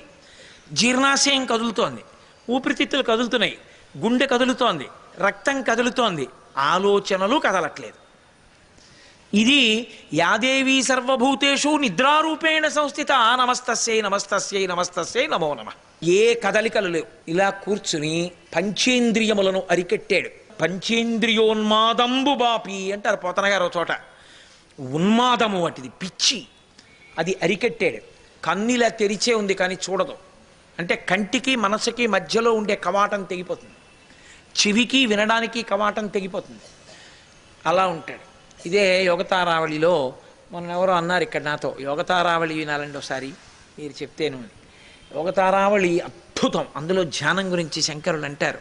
అసలు ఈ శంకరుల్లో అలా చెప్పగలిగిన వారు లేరు. శ్రీశైల శృంగే వివిధ ప్రసంగే శేషాద్రి శృంగే సదా వసంతం తమర్జునం మల్లిక పూర్వమేనం శ్రీశైల శృంగ కుహరేషు కదోపలప్స్యే గాత్రం యదామలతాః పరివేషయంతి కర్ణే యదాః విరచయంతి ఖగాశ్చ నీడాస్ అంటారు. ధ్యానమనందు కూర్చున్నవాడు ఇలా కూర్చుంటే కదలికలు ఎంత ఆగిపోవాలంటే ఏదో నాటకంలో కూర్చున్నట్టు కూర్చోవడం కాదు, ఉత్తిని నిజంగా చెవికి ఏదీ వినపడకూడదు, కంటికి ఏదీ కనపడకూడదు, ముక్కుకి ఏ వాసన తెలియకూడదు, అలా స్తంభీభూతుడై ఉండిపోయాడు అనుకోండి, మందరంగా ఊపిరిళ్ళొస్తోందంతే. ఇప్పుడు అలా పాకుతున్న తీగ దగ్గరికి మీరు కూర్చుంటే 4 రోజులైనా అది మీ బొటన వేలుని చుట్టుకోదు, అలా పక్కకి వెళ్ళిపోతుంది. మీరు కదలకుండా కూర్చున్నారనుకోండి ఒక బఠానీ తీగ పక్కన, అది తీగని మీకు చుట్టదు, చుట్టకుండా అలా పక్కకి వెళ్ళి రాయిని చుట్టుకుంటుంది, పుల్ల ముక్కను చుట్టుకుంటుంది. ఎందుకో తెలుసా, దానికి తెలుసు వీడు లేచిపోతాడని, అందుకే మీకు అది చుట్టుకోదు. రాతిని పుల్ల ముక్కని చుట్టుకుంటుంది, ఇవి రెండూ కదలవని దానికి తెలుసు. ఎవరిని చుట్టుకుంటుందో తెలుసా, అపారమైనటువంటి తపస్సమాధి ఎందు ధ్యానములో అలా ఉండిపోతే పుల్ల ముక్కెంతో రాయంతో వీడు కదలడని వచ్చి చుట్టుకుంటుంది. గాత్రం యదామలతాహ పరివేషయంతి, తీగలన్నీ అల్లుకుంటాయి. అల్లుకుని అలా కూర్చుని ఉండిపోయాడు. ఒళ్ళు మట్టి పట్టింది, వానబడింది, అక్కడ చిన్న మొక్క మొలిచింది, అది చెట్టు అవుతుంది. ఇప్పుడు చుట్టూ చెట్లు తీగలు అన్నీ అల్లుకుపోయి, అల్లుకుంటే ఊరుకుంటాయి ఏంటి, దాని మీద పక్షులు వచ్చి గూళ్ళు ఎట్టాయి, ఊరుకుంటాయా? పైగా అవి గూడి పెట్టుకోవడానికి తేలిగ్గా ఉండాలంటే ఒక కన్నం ఉంటే దానికి చాలా తేలిక, అందులో పుల్లెడతాయి. ఇప్పుడు వీడు కదలడగా, అందుకని చెవుల్లోకి తెచ్చి పుల్లలెడతాయి. ఎంత ధ్యానంలో ఉన్నవాడైనా, ఎంత నిద్రపోతున్నవాడైనా చెవిలో పుల్లడితే లేచి కూర్చుంటాడు. తర్వాత స్థాయిలో ధ్యానంలో ఏమవుతాడంటే చెవిలో అవి తెచ్చి పుల్లలు పెట్టి గూడు కడతాయి. గూడు కట్టి అవేం ఊరుకోవు, అవి గుడ్లెట్టి పిల్లల్ని ఎడతాయి. పిల్లల్నెట్టి అసలు ఊరుకోవు. తెల్లవారిందో వాటి అలరి మొదలు. మీరు వెంకటేశ్వర సుప్రభాతంలో వింటూ ఉంటారుగా, అక్కడ కదలీపలపాయసాని అని అవి అక్కడి నుంచి ఇంకా చిలకలు వచ్చి ఆ పళ్ళు తింటూ కూతలన్నీ మొదలు పెడతాయి. కోయిలలు కూతలు మొదలు పెడతాయి. ఈ పక్షులు ఆ చిన్నపిల్లల అమ్మ కోసం అరుస్తాయి. అదేదో ఆహారం పట్టుకొచ్చి ఇలా వచ్చి వాలేటప్పటికీ కూ కూ కూ కూ కూ కూ అని నోళ్ళు విప్పుతాయి. అదో దాంట్లో నోట్లో పెట్టి మళ్ళీ పరిగెడుతుంది, మళ్ళీ తెస్తుంది, రెండో దాని నోట్లో పెడుతుంది. అరుపులు, కేకలు, బొబ్బలు, ఇంత అల్లరి. పరవస్తు చిన్నయేశ్వరి వర్ణిస్తాడే, గంగా తీరమనందు ఒక పెద్ద వటవృక్షంబు కలదో, దాని మీద అనేకమైనటువంటి మృగ కాక పక్షి సంఘము జీవించుచుండే అని. అలా ఈ గోళ్లలో అరుపులు, కేకలు, బొబ్బలు, ఈ పక్షుల అల్లరి ఆయనకే తెలీదు.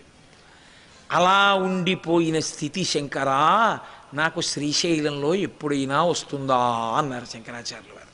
ఆయనకి లేక అంటే ఒరే ధ్యానం చేసి ఆ స్థితికి వెళ్ళగలగాలను అని. కాబట్టి గాత్రం యదామలతాహ పరివేషయంతి కర్ణే యదాహ విరచయంతి ఖగాశ్చ నీడాస్. అప్పుడు ఆయన ఏం చేస్తున్నట్లు, అన్ని కదలికలు ఆగిపోయి లోపల యథార్థమైన తానొక్కడెవరో ఆ ఒక్కడుగా ఉండి ఆనందం అనుభవిస్తున్నాడు. ఇప్పుడు ఆ ఒక్కడుగా నిలబడి ఆనందం అనుభవించిన స్థితికి శివ అంటారు. కదలిక వచ్చిందనుకోండి, తెలివొచ్చి లేచాడనుకోండి, ఆ తెలివి వచ్చిందన్నప్పుడు వచ్చిన మొదటి కదలిక ఉందే, ఆ కదలిక శివా. అందుకే రెండు విడివిడి ఉండవు. ఎక్కడ రావాలి కదలిక? అందుకే శంకరులే. ఆయన పేరు రోజుకి ఎన్ని మాటలు ఎత్తినా నాకు తనివి తీరదు. శివశక్త్యాయుక్తో యది భవతి శక్త ప్రభవితుం నచే దేవం దేవో నఖల కుశల స్పందితుమపి అన్నారు ఆయన. కదలిక అనలేదు ఆయన, స్పందితుమపి అన్నారు. ముందు స్పందన మనసుది. ముందు ఎవరు లేస్తారంటే మనసు లేస్తుంది స్పందిస్తూ. అమ్మవారు ఆయనలో కదులుతుంది. మొట్టమొదట నేను అన్న భావనగా లేస్తుంది అమ్మవారు శివుల్లో. అలా ధ్యానంలో కదలకుండా ఉండిపోయి తానొక్కడుగా రమిస్తే శివుడు. బహిర్ముఖుడు అయ్యాడనుకోండి, మళ్ళీ కదలికి వచ్చిందనుకోండి, శివా శివ శివా. అందుకే వాళ్ళ పేర్లు ఎప్పుడు హంస, హంసిని, అలా వాళ్ళ పేర్లు ఎప్పుడు కలిసిపోయి ఉంటాయి తప్ప విడివడి ఉండవు. కారణం ఏమిటంటే ప్రకృతి పురుషులుగా వాళ్ళు కలిసి ఉంటారు. అందుకే కాశీ విశ్వనాథుడి పక్క అన్నపూర్ణగా కూడా అలాగే ఉంటుంది. అలాగే ఉన్న తల్లి ఏం చేస్తూ ఉంటుందంటే నిత్యానందకరీ. ఏమి కాశీ వైభవం చెప్పడం, ఒక్క నిత్యానందకరీ చెప్తే 42 రోజులు పడుతుంది. ఆవిడ కదలికలను ఆపుతుంది. ముందు కదలికలను ఎటువైపుకి వెళ్ళాలో అటు కదుపుతుంది. మణికర్ణికకి కదుపుతుంది, గురుపాదముల వైపు కదుపుతుంది, శాస్త్రం వైపు కదుపుతుంది, భగవంతుడి వైపు కదుపుతుంది, ఇంద్రియములను ఈశ్వర సేవ యందు కదుపుతుంది. చివర కదలికలు ఆపేస్తుంది. ఇది ఆవిడ చేస్తుంది. ఆఖరణ ఆవిడ కదిపి కదిపి కదిపి కదిపి ఈ కదలికల చేత శుద్ధి చేసి కదలిక లేని స్థితి ఇస్తుంది. ఇది ఆవిడ ఇవ్వాలి. ఆవిడ ఇచ్చిందనుకోండి, అక్కడ నిత్యానందం పండుతుంది. కాబట్టి అమ్మా, ఈ కదలికలకి హేతువు నువ్వు. నీ అనుగ్రహం ఉంటే అదిగో ఆయన యందు నిలబడతాను, నేను ఆయనగా నిలబడతాను, కాశీగా నిలబడతాను. అప్పుడు నేను కాశీ. అదే శంకరులు అంటారు. నీ అనుగ్రహం లేదు, పనికి మాలిన కదలికలన్నీ కదులుతూ ఉంటాను. కదలడం ప్రధానం కాదు, లక్ష్యం వైపుకి కదలడం ప్రధానం. మీరు ఏం చేస్తున్నారన్నది ప్రధానం కాదు, శాస్త్రీయమైనది చేస్తున్నారా అన్నది ప్రధానం. కాశీ వెళ్ళాలనుకున్నవాడు గంగా కావేరీ ఎక్స్ప్రెస్ ఎక్కాడు. ఇంకొకడు కాశీ వెళ్ళాలనుకున్నవాడు ప్రయాణం అంటే కదలికేగా ఉయ్యాలెక్కాడు. వాడు ప్రయాణం చేస్తూనే ఉన్నాడు, పడుకున్నా కూర్చున్నా నించున్నా ఇంకోటి చేస్తున్నా, అన్నం తింటున్నా, రైల్లోనేగా అన్నం తింటున్నాం మరి. 36 గంటలు ప్రయాణం చేస్తే ఏం చేస్తున్నా కదులుతూనే ఉన్నాడు. 36 గంటల తర్వాత వాడు ఫోన్ చేశాడు, వచ్చేసానండి కాశీ అని. 36 గంటలు విడువు ప్రయాణం చేశాడు ఉయ్యాల్లో. ఎక్కడున్నాడు? అక్కడే ఉన్నాడు. ఎలా కదిలేవన్నది కాదు, కదలవలసిన రీతిలో కదలడం ప్రధానం. అందుకే ఎలా కదలాలో సరిగా చెప్పగలిగిన గురువు ఉండాలి. ఏదో ఒక కదలిక కదిపే గురువు కాదు, ఎలా కదలాలో అలా కదిపే గురువు ఉండాలి. లేకపోతే ఆ కదలికలన్నీ వ్యర్థం అవుతాయి, మళ్ళీ అదో ఆ పనికి మాలిన కదలికలు అవుతాయి. కాబట్టి అక్కడ వచ్చింది గురువు యొక్క ప్రాధాన్యత అంతా. అందుకే ఇలా కదిపి కదిపి కదిపి కదిపి కదలిక లేని స్థితికి తేగలిగిన ఓ తల్లి నువ్వు నిత్యానందకరీ. అమ్మ బాబోయ్ అంత లెక్క మాకెందుకు లేండి, మా జన్మాంతరంలో వస్తుంది ఏమిటి అని అంటావేమో. వరాభయకరీ, ఆమె వర అభయకరీ. ఆమె 2 చేతులతో ముద్రపడుతుంది. విచిత్రం ఏమిటో తెలుసా? మీకు కాశీ అన్నపూర్ణలో అలా కనపడదు, మీరు ఎదురుగుండా వెళ్ళి నిలబడితే కనపడదు, మీరు అనుభవంలో పొందాలి. మీ మనసు యొక్క అధ్యవసాయము చేత ఆ భక్తి మీకు పెరగాలి. వరాభయకరీ, వర అంటే మీకు వరములు ఇవ్వడం, అభయ అంటే ఏం భయం లేదు అని భయాన్ని తీర్చడం. ఈ 2 మన జీవితాన్ని ఎప్పుడు వెంటాడతాయి. భయం దేనికి? ఉన్నది పోతుందేమో, ఇంకో భయం దేనికి? అనుకున్నది రాదేమో. ఈ 2 నువ్వు బెంగెట్టుకోకు, నేనున్నాను అంటే. ఏమండి, అమెరికా అధ్యక్షుడు అవ్వాలని అన్నపూర్ణమ్మ దగ్గరికి వెళ్తే అవుతానా అంటే, వాంఛితార్థప్రదాయిని, నీకు పనికొచ్చేది నీకు ఇస్తుంది. పిల్లాడే 3 పూట్ల నూలుగుండా అన్నం తింటానన్నాడు, వాడికి ఇష్టం, కానీ అమ్మ పెట్టదు. ఆ సీసా దాచేస్తుంది ఎక్కడో. అయిపోయింది, ఎవరికో ఇచ్చేసాను. పొద్దున మీ అక్క స్నేహితులు వచ్చారు, ఎంత బాగుందో ఆంటీ అన్నారు, వడ్డిస్తేను వాళ్ళకి ఇచ్చేసాను, లేదంటుంది. ఏమి చేసిన తల్లి ఎందుకు పెట్టాలనుకుంది? నీకోసమే చేసింది, మరి ఎందుకు పెట్టదు? 3 రోజులకు ఒకసారి ఎందుకు వేస్తుంది? ఆవిడికి నీ శరీర తత్వం తెలుసు. 2 పూట్ల నువ్వుల గుండ తింటే వేడి చేసి నీ గొంతు బొంగురిపోతుందని నిన్ను కన్న తల్లికి తెలుసు. ఎక్కడదో కాదా ఉదాహరణ, నా జీవితంలోలే. నాకు అది ఎంతో ఇష్టం. మా అమ్మది పెట్టేది కాదు, ఒక్క పూటే వేసేది. అమ్మా ఇంకోసారి నువ్వులు గుండ వేసుకుంటానమ్మా అంటే, వద్దు నాన్న వేయనది. నేను పేచీ పెడితే పక్కింటి వాళ్ళు అడిగారా, ఇచ్చేసాను, లేకపోతే పెట్టనేమిటిరా అనేది. 3 రోజులు పోయాక అదే అమ్మ సీసా తీసి మళ్ళీ వేసేది. మొదట్లో తెలిసేది కాదు, ఏంటి అమ్మ టక్కరతనం అనుకునేవాళ్ళం. ఆ తర్వాత అందులో ఎంత ప్రేమ ఉందో తెలిసింది. వేడి పదార్థానికి గొంతు బొంగురిపోతుంది, నాకు దగ్గు వస్తుంది, నా శరీర తత్వంలో ఒక దోషం. అది కన్న తల్లి కాబట్టి ఆవిడికి తెలుసు. ఆవిడ నువ్వులు గుండ పెట్టేది కాదు. వీడు ఏడుస్తున్నాడని పెట్టేసి ఉంటే ఇవాళ నేను ఉపన్యాసాలు చెప్పలేనుగా, ఎప్పుడో పోయి ఉండేది కంఠం. ఆవిడ పెట్టలేదు కాబట్టి ఇవాళ చెప్పగలుగుతున్నాను, ధన్యుణ్ణి కాగలుగుతున్నాను కదూ. అది అమ్మ. నువ్వు కోరుకున్నవన్నీ నీకు ఇవ్వలేదని అమ్మ కాదు అనుకోకు. ఏది ఇస్తే పాడైపోతావో అది ఇవ్వకుండా ఉండడంలో అమ్మతనం ఉంది అని నువ్వు గ్రహించడంలో నీ భక్తి ఉంది కాదు. చిన్నప్పుడు తెలియలేదు, ఇప్పుడు తెలిసిందిగా ఎందుకు పెట్టలేదో అమ్మ. ఆ పరిణితి కలగడం భక్తి. కాబట్టి ఆవిడ వరాభయకరీ సౌందర్యరత్నాకరీ. తేల్చేస్తున్నాను, ఎక్కడ మరి ఏం చేయను, ఎక్కడ పూర్తి చేయను. సౌందర్యరత్నాకరీ, ఆమె సౌందర్యమునందు రత్నాకరీ. ఇంకా ఇటువంటిది కాదా తల్లి, సముద్రమే అంత గొప్పది. అంటే వెంటనే మీకు అనుమానం వస్తుంది. అమ్మలో అందం చూస్తే రావణుడు అన్నారుగా, మరి అమ్మ సౌందర్యం అంత గొప్పది అనొచ్చా? తప్పు కదా. ఇప్పుడు లోకంలో ఒకసారి భార్యని స్వీకరించిన తరువాత ఆయన మనసు ఆమె ఎందే ఉండాలి, కామమునకు సంబంధించినంత వరకు. అంతకన్నా సౌందర్య రాశి లోకంలో లేదు. మా ఆవిడే అందగత్తే. ఏ పురుషుడైనా తన భార్య ఎందు అలాగే అనాలి. అంతేకాని అసలు మా ఆవిడ కన్నా వాళ్ళ ఆవిడ బాగుంటుందనడం దుర్మార్గం. అసలు ఆ పోలిక రాకూడదు. ఎందుకు రాకూడదు అంటే ఆమె నీకు లక్ష్మి, తల్లి. నీ ఇంటి సింహాసనంలో ఉన్నటువంటి అమ్మవారు ఎవరో, నీ పక్కింటి ఇల్లాలు అమ్మవారు నీకు. ఆవిడ నీకు నమస్కార యోగ్యురాలు, ఆవిడ కామాక్షి నీకు. తప్ప ఆవిడ అందం చూడటానికి కాదు నీకు కళ్ళున్నది. అందం చూడటానికి నీ కళ్ళు నీ భార్యకే ఉపయోగపడాలి, నీ భార్య ఏంది అంతే. అంతవరకే శాస్త్రం. దాటడానికి వీల్లేదు. చెలియలి కట్ట అది దాటి వెళ్ళడానికి వీల్లేదు. పురుషుడి యొక్క దృష్టి అలా దాటేవా శాస్త్ర విరుద్ధం. అలాగే సౌందర్యరత్నాకరి అంటే అమ్మలో సౌందర్యం చూస్తావా మరి? నా భార్య కన్నా పక్కవాడి భార్య బాగుందన్నమే అంత తప్పైతే మా అమ్మ కన్నా మీ అమ్మ బాగుంటుందనే దరిద్రుడు ఎవరైనా ఉంటాడా లోకంలో? ఉండడు. 80 ఏళ్ళు రానివ్వండి, 90 ఏళ్ళు రానివ్వండి, 100 ఏళ్ళు రానివ్వండి, అమ్మ కొడుకు అంటే అంతే ఆ సంబంధం. అమ్మ కొడుకే కాదు, కూతురు తల్లి అంతే ఆ సంబంధం. అమ్మ అందం కాదు, 96 ఏళ్ళు వచ్చేసాయి అమ్మకి. అమ్మ చర్మం ఇలా ముడతలు పడిపోయింది. ఆ ముడతలు ఇలా విప్పితే, పువ్వుని విప్పినట్టు ఇలా విప్పితే ఈ ముడతలన్నీ ఇటువైపు కెరటాల్లా ఇటువైపు కెరటాల్లా ఇటు వెళ్ళిపోతే మెత్తగా అయిపోయి నల్లగా నీలంగా నరం కనపడుతూ ఉంటుంది. ఇలా అంటే అమ్మ ఇలా కింద వేలాడుతుంటుంది ఆవు గంగడోల్లా. ఈ కంఠం దగ్గర చర్మం అంతా ముద్దగా ఇలా వచ్చేసింది. ఈ కంటి పైభాగం గుడ్డు మీదకి ఇలా కిందకి వాలిపోయింది. నుదురంతా ముడతలు. వెళ్ళి కూర్చుని ఆ ముడతలతో ఉన్న అమ్మ చెయ్యి పట్టుకుని ఇలా తొడ మీద పెట్టుకుని అమ్మ అంటే ఎంత సంతోషం మా అమ్మ అని. ఆ అమ్మకి 96 ఏళ్ళు రానివ్వండి. నేను చూశా ఒక ఇంట్లో రాత్రి 9:30కు వచ్చాడు పిల్లాడు. నేను వెళ్ళాను వాడితోటి మా స్నేహితుడింటికి. ఆవిడ పడుకున్నారు, పెద్ద ఆవిడ పడుకుంటే వీడు వెళ్ళి భార్య అన్నం పెట్టింది. వీడికి సహించలేదు, అప్పటికి బాగా భోజనం వేళ దాటిపోయింది. వీడు గబగబా తినేశాడు. ఆవిడ ఇలా తల మించి ముసుగు తీసింది. ఏం నాన్న అంత తక్కువ తిన్నావు?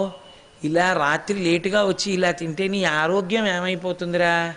నాకు అన్నం సహించట్లేదురా, వేళ పట్టుని తినరా అంది ఆవిడ. నేను ఉలిక్కి పడ్డాను. ఇలా కప్పు పడుకున్న ఆవిడ వీడు వాష్ బేసిన్ దగ్గర చేతి చప్పుడికి తీసి నువ్వు అన్నం సరిగ్గా తినలేదని చెప్పింది. అమ్మ ఒక్కతే అలా అనగలదు. అమ్మ కడుపు తడుగుతుంది. అన్నం మీరు కూర వేసుకుంటే 95 ఏళ్ల వయస్సులో వీడికి బీరకాయ తొక్కలు రోట్లో రుబ్బి పచ్చడి చేస్తే ఇష్టమని అంత వృద్ధురాలు పేటేసుకుని రుబ్బుతుంది.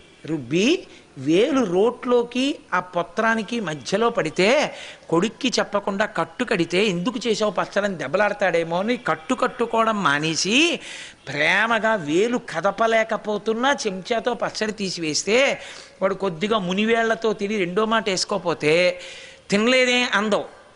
ఏనానా పచ్చడి బాగులేదా అంటే పచ్చడి బాగులేదా అంటుంది కానీ నువ్వు తినలేదే అని అడగదు. అది అమ్మ అంటే. అమ్మ సౌందర్యం. సౌందర్యం అన్న మాటకి పర్యాయ పదం అమ్మ. సౌందర్యము అన్న మాట బాహ్యమైనటువంటి అందం కాదు.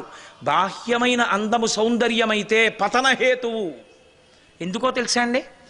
పెరట్లో నాగుపాం ఆడుకుంటోంది వేసవికాలం. తను వచ్చి మేడ మీద నిలబడి చూశాడు. పడగ విప్పి ఆడుతుంటే సూర్యకిరణాలు పడుతుంటే ఎంత అందంగా ఉందో. భార్యని పిలిచి అంటాడు, ఏ అదిగో నాగుపాం చూడు అని. ఎందుకండు అలా తానంటే అది తన్ని చూస్తే? ఇప్పుడు చెప్పండి, నాగుపాం పడగ సౌందర్యమా? పెద్ద పులిని స్వేచ్ఛగా విడిచిపెడితే తను ఇనప ఊచల్లో ఎందుకుండి చూస్తున్నాడు? అంత అందంగా ఉంటే తను బయటికి వెళ్ళి ఎందుకు చూడడం? చంపేస్తుంది తన్ని. సౌందర్యం కాదు అది, అది అందం. సౌందర్యము ప్రేమ. సౌందర్యము వయసుతో సంబంధం లేదు. అది ఒడిలిపోనివ్వండి, తోలు తిత్తైపోనివ్వండి, ముడతలు పడిపోనివ్వండి, అది నిరంతరము మీ శ్రేయస్సుని కోరుకుంటుంది. నేను ఒకప్పుడు ఒక సంఘటన చూసి శంకరాచార్యుల వారు సౌందర్యలహరి అని ఎందుకు పిలిచారో నాకు కళ్ళంబట నీళ్లు కారాయి నిజంగా. నా స్నేహితుడు ఒకడు నన్ను ఒక ఉపకారం అడిగాడు. ఏమయ్యా నువ్వు వస్తే ఆ పని అయిపోతుంది కాస్త, ఎందుకంటే నిన్ను బాగా తెలుసు వాళ్ళకి, కోటేశ్వరరావు వచ్చి అడిగారని చెప్పి వాళ్ళు వెంటనే చేసి పెడతారు, కాస్త నాతో రాగలవా అని అడిగాడు.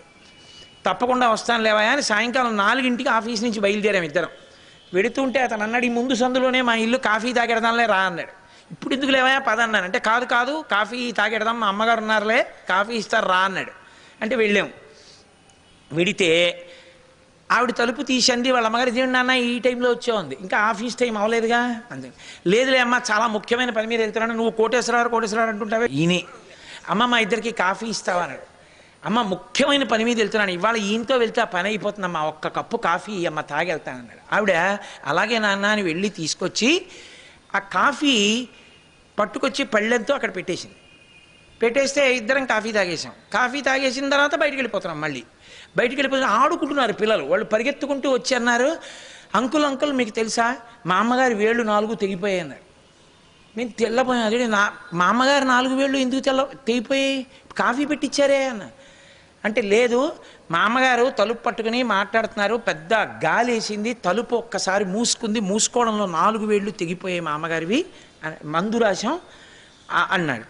అంటే వాడు గబగబా వెళ్ళి అమ్మ చేతి వేళ్ళు తెగాయా అని ఇలా చూశాడు. ఇంతంతలా వాచిపోయి తలుపులో పడిపోయినాయి. వాడు అన్నాడు, అమ్మ చెప్పచ్చు కదా, కాఫీ ఎందుకు పెట్టావమ్మా ఇలాగా అన్నాడు. నాన్న ముఖ్యమైన పని మీద వెళ్తున్నాను, కొంచెం కాఫీ ఇమ్మన్నావు కదరా, వేళ్ళు తెగిపోయాయి కాఫీ ఇవ్వని అలా అన్నాం, అందుకే కాఫీ పెట్టాను రా అందావిడ. నాకు మతిపోయింది అసలు. అమ్మ తప్ప ఎవరు అనగలరా మాట. ఒక కప్పు కాఫీ కోసం వేళ్ళ నిప్పి వదిలిపెట్టేసింది ఆవిడ. అది అమ్మ అంటే. అందుకే శంకరులు అమ్మయే సౌందర్యం అన్నారు. ఎప్పుడూ నీ అభ్యున్నతే కోరుతుంది. ఆవిడికి ఇంకొకటి తెలియదు, నిన్ను పాడు చేయడం ఆవిడికి తెలియదు. నిరంతరం ప్రాణం పోయేటప్పుడు కూడా కట్టుకున్నవాడు తలకరువి పెట్టాలని అడగదు ఆడది. కడుపున పుట్టినవాడు తలకరువి పెడితే శరీరాన్ని విడిచిపెట్టి వెళ్ళిపోతుంది అనంతవాయువుల్లోకి. అంత వ్యామోహం బిడ్డలంటే తల్లికి. అమ్మని మించిన ప్రేమ లోకంలో ఇంకొకటి లేదు. అంత నిష్కల్మషమైన ప్రేమ అమ్మది. అటువంటి అమ్మ సౌందర్యం కాబట్టి అది ఎప్పుడూ నిన్ను ఆదుకుంటుంది, ఎన్నేళ్ళు వచ్చినా ఆదుకుంటుంది. దానికి నిన్ను ఆశీర్వదించడం తప్ప ఇంకొకటి చేత కాదు. నీ అభ్యున్నతిని కోరడం తప్ప నీ పతనాన్ని కోరదు. నీకు పాలిచ్చి పెంచి పెద్ద చేసినా, నువ్వు అన్నం పెట్టకపోయినా వాడు సంతోషంగా ఉంటే చాలండి, మా ఎన్నాళ్ళు ఉంటాను, వాడు నాకు అన్నం పెట్టకపోతే మాత్రం అంటుందంతే తప్ప నాకు అన్నం పెట్టలేదు వాడు అన్నం లేకుండా పోవాలని ఏ అమ్మ అందో. వాడికి ఏం అవలేదు కదా అంటుంది తప్ప వాడి చచ్చిపోలేదు కదా అందో. మాటలో కూడా పారుష్యం ఉండదు. అంత పిచ్చి ప్రేమకి ప్రతీక అమ్మ. అందుకే అమ్మ సౌందర్యము, సౌందర్యం అమ్మ. అందుకే సౌందర్య లహరి అమ్మ గాథ. అది మా శంకర భగవత్పాదుల గొప్పతనం, మా కాదు మన. ఒక పేరు పెట్టారంటే శంకరులు అలా ఉంటుంది. అది శివానంద లహరి అంటే ఇది మాతా సౌందర్య లహరి అనలేదు ఆయన, అది శివానంద లహరి.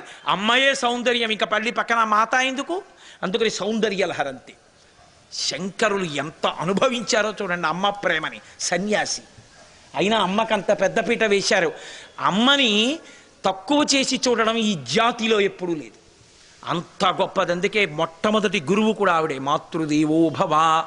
అమ్మా నువ్వు అటువంటి దానివి, అమ్మలకి అమ్మవి. ఈ శరీరానికి అమ్మ ఒక్కతుంది. కోట్ల జన్మలలో కోట్ల అమ్మలు ఉన్నారు, కానీ ఎప్పటికీ నేను ఏ రూపంలో ఉన్నా, క్రిమిగా ఉన్నా, కీటకంగా ఉన్నా, జంతువుగా ఉన్నా, మనిషిగా ఉన్నా, దేవతగా ఉన్నా, అమ్మా నాకు అమ్మవి నువ్వే. కాబట్టి సౌందర్య రత్న కలి నిర్ధూత కిల ఘోర పాపనికరి. ఘోరపావనకరి అని తప్పు తెలివేస్తున్నారు ఇవాళ, ప్రింట్లన్నీ అలా పడిపోతున్నాయి, తప్పది. ఘోర పాపనికరి కాశీపురాధీశ్వరి నిర్ధూత కిల ఘోర పాపనికరి. భయంకరమైనటువంటి పాపములు చేసిన వాడి పాపములను కూడా కడిగేస్తావమ్మా. వాత్సల్యం అమ్మ నిది. అందుకే ఈశానాం జగతోస్య వెంకటపతేర్ విష్ణోహ పరాం ప్రేయసీం తద్వక్షస్థల నిత్యమాస రసికాం తక్షాంతి సంవర్ధినీం. తల్లి నువ్వు వాత్సల్య స్వరూపానివి. నీకు అయ్యో వీడి పాపములను కడగడమా అని ఆలోచించవు. నీ కాళ్ళు పట్టుకుంటే పాపాలు కడిగేస్తావు.